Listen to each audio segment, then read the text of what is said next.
When they'd first hit Sanibel Island 5 days before, Ward had been hugely disappointed. The ocean vacations he'd taken before had been to Virginia Beach and Kitty Hawk. Sanibel seemed like the end of the earth, with no boardwalk, few shops or amenities, and, worst of all, lousy internet connectivity. But as the days had worn on, he'd grown used to the quiet. He'd downloaded enough movies and books to last the week, and he didn't need online access to compile new builds of the side-scroller he was developing for his class in Applied Python. Since the divorce, his dad didn't get many chances to take them on vacations. With the alimony and everything, there wasn't a lot of extra money. And when some work friend had offered him a week at his small Sanibel beach house just off Gulf Drive, he'd said yes. Ward knew even that was a financial stretch, with the plane tickets and restaurants and everything, and he'd been careful not to complain. The shells had helped. Sanibel and Captiva Islands, off the southwestern coast of Florida, were known for some of the best shelling in the world. They reached out into the Gulf of Mexico like a net, catching all sorts of mollusks, dead and alive, and strewing them along the sand. A brief storm had passed through the night before they arrived, which turned out to be a piece of luck. Apparently, that always brought in more shells. Their first day on the beach had revealed an almost unbelievable treasure trove of unusual and beautiful specimens, not the crab pincers, broken scallop shells, and other crap you found on the Outer Banks, and shelling fever had claimed both him and his sister, Amanda in particular. Already she'd become something of an expert, able to differentiate cowries from whelks from periwinkles. Ward's own fascination had cooled after a few days, and his eye had grown much more discerning. Now he only picked up a few really good specimens here and there.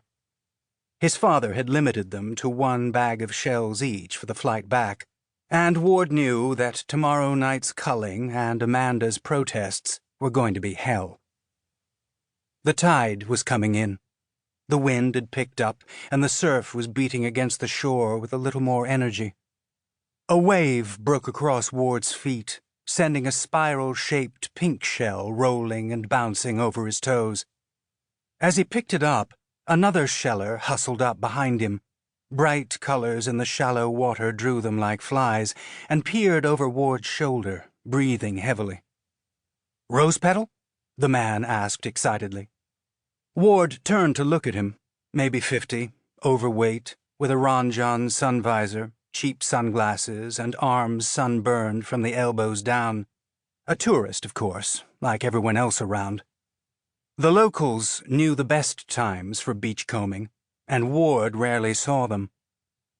"No," said Ward. "Just a cone. Alphabet cone." His sister, instinctively alerted to a possible find, came skipping over, and he tossed it to her. She gave it a quick glance, made as if to fling it into the water, then, on second thought, dropped it into her pail. The man in the sun visor fell back, and Ward walked on, trailing Amanda, the bones of ancient sea creatures crunching beneath his flip-flops.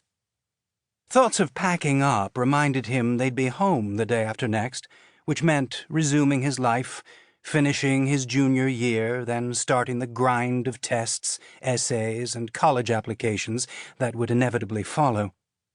Recently, he'd begun worrying about ending up like his father, working like a dog but somehow never getting ahead, overtaken by younger people with shinier degrees and more marketable skill sets.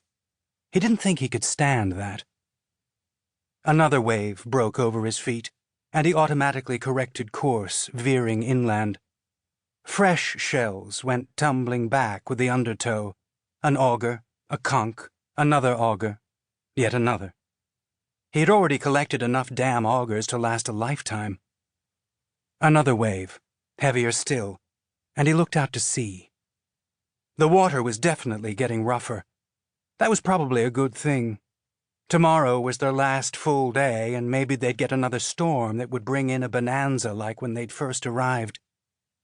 Just then, his eye caught a flash of green directly ahead.